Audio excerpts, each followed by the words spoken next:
Puis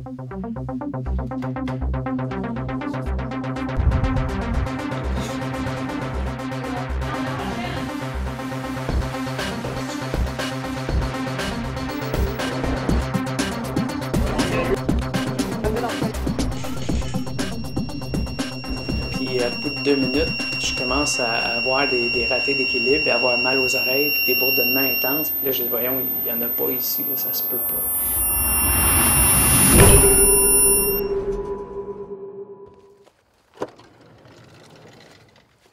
Alors, bonjour, mon nom c'est José Lévesque. Je suis technicien en télécommunication et électro-hypersensible. L'électro-hypersensibilité, c'est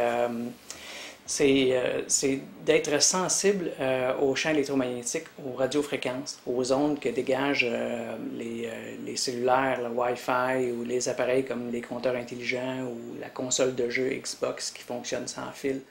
La problématique de l'électrosmog et de l'électro-hypersensibilité, qui s'accroît d'année en année dans la population, inquiète plusieurs experts du sujet, dont le journaliste André Fauteux. André Fauteux, éditeur et rédacteur en chef, fondateur du magazine La Maison du 21e siècle, sur les maisons saines et écologiques.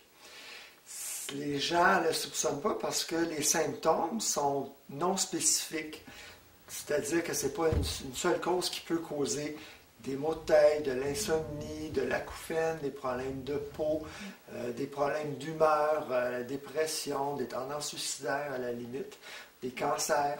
Dans mon cas, avec le Wi-Fi particulièrement, je vais faire de l'inflammation au niveau de la tête. Donc, dans le cerveau, le cerveau ne peut pas enfler parce qu'il est dans une boîte crânienne. Donc, ça compresse, ça écrase. Donc, ça fait des accidents vasculaires. Donc, je vais saigner du nez. Je vais avoir des saignements dans les yeux. Les yeux vont se remplir de sang.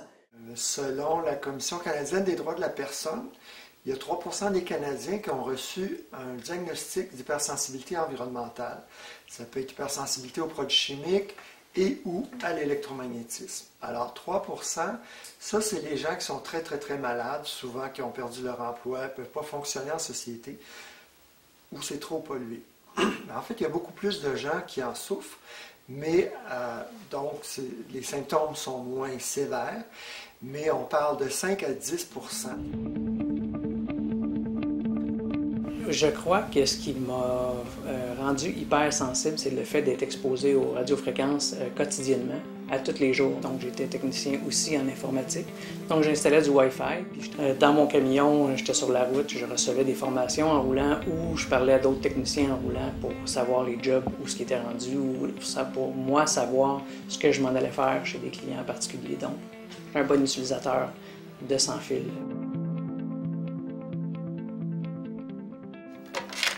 Bonjour.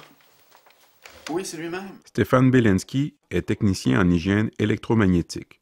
Son travail consiste, entre autres, à fournir à ses clients des mesures du niveau d'électrosmog pour un endroit précis. Les ondes et les technologies sans fil n'ont donc aucun secret pour lui.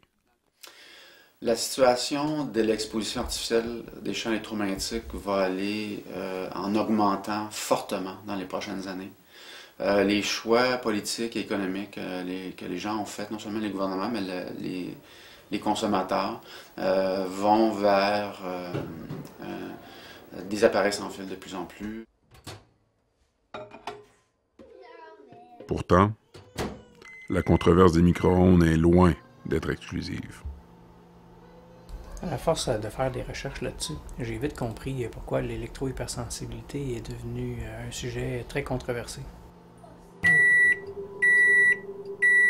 Il y a eu des recommandations faites en 2010 par le Comité de santé permanent du Canada à l'effet qu'il faudrait que Santé Canada prenne les plaintes des gens qui sont hypersensibles, qu'il y ait des recherches indépendantes sur le sujet, pas payées par l'industrie. Puis malheureusement, ça a été tabletté. C'est ça qu'il faut expliquer la nuance. C'est que, les symptômes n'apparaissent pas instantanément, ça peut prendre du temps. 2, c'est pas tout le monde qui va réagir aux mêmes fréquences électromagnétiques. Donc, il faut les tester. Ici, au Québec, il n'y a pas beaucoup de professionnels de la santé qui s'intéressent au dossier. Mais en fait, ils s'y intéressent, mais ils ne veulent pas plonger là-dedans. Puis c'est catégorique, il y en a que c'est non, c'est impossible, puis ils ne veulent même pas ouvrir la possibilité que ça existe. Ce qu'on constate, c'est que les scientifiques qui minimisent les risques pour la santé publique de la pollution électromagnétique sont souvent financés par l'industrie des télécommunications. Donc, ils ne veulent même pas ouvrir un article, ils ne vont même pas faire d'efforts, ils vont dire non, non, non, puis ils vont mettre des œillères, puis il n'y a pas question que ça puisse être vrai. Et c'est un peu la même chose au niveau de la santé publique. Le gouvernement est en conflit d'intérêts parce qu'il récolte des millions de dollars de taxes et d'impôts, et même ils vont jusqu'à louer les toits des hôpitaux pour placer des antennes, comme à Saint-Jérôme par exemple. Le gouvernement fédéral vient de vendre une bande de fréquence dans les 700 MHz pour 5,25 milliards de dollars. Donc là, ça va amener un déploiement assez remarquable de nouvelles antennes et de nouvelles technologies. Je dirais que c'est une industrie, le sans-fil, très, très lucrative. Acheter, c'est voter. Donc, si vous avez des dispositifs sans fil et vous payez d'ailleurs pour avoir le service, bien, vous financez les tours qui sont un peu partout autour de vous. Plus les études scientifiques sur le sujet s'accumulent, plus celles-ci se contredisent. À prendre comme exemple l'émission Découverte de Radio-Canada qui, en 2008, présentait un reportage qui prouvait la nocivité des ondes électromagnétiques. Avec toutes ces technologies, nous baignons littéralement dans ces ondes, au point où plusieurs chercheurs s'inquiètent des effets nocifs que pourrait avoir sur notre santé une exposition accrue à toute une variété de puissances et de fréquences. Et en 2012, la même émission présente un nouveau reportage qui contredit complètement celui de 2008 et affirme que les technologies sans fil ne représentent aucun danger pour la santé. Et jusqu'à présent, quand on regarde les études qui sont valides au niveau méthodologique, on ne constate pas d'effet autant au niveau de la cellule, d'effets au niveau des systèmes cardiovasculaires, au niveau immunologie, au niveau de la reproduction.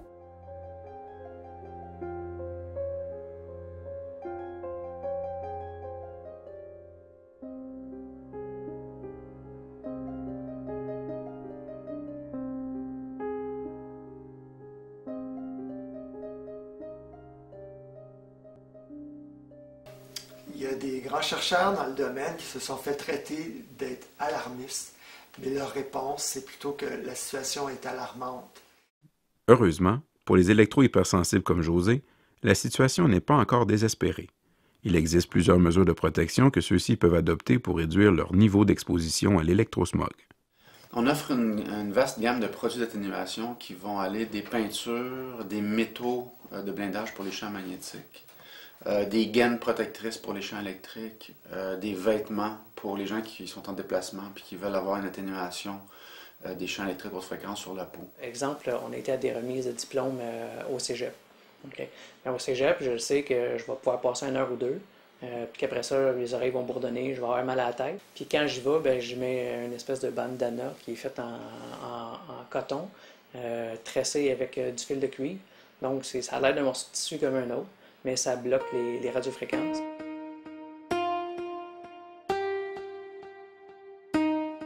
Déjà dans les mines, ils mettaient des canaris, puis quand le canari commençait à mourir, parce qu'il y avait un problème d'oxygène, de particules dans l'air, fait que là, les mineurs sortaient, parce qu'ils savaient qu'il y avait un problème. Mais présentement, ceux qui sont sensibles aux radiofréquences, ça serait comme un peu les canaris, un signal d'alarme. Il y a un pourcentage de 3% de la population que c'est sévère, entre 3 et 10% que c'est sévère, qui ont des symptômes, selon ces chercheurs-là. Puis ça va progresser vite, ça serait le temps maintenant d'écouter les hypersensibles, puis de peut-être baliser le déploiement du sans-fil.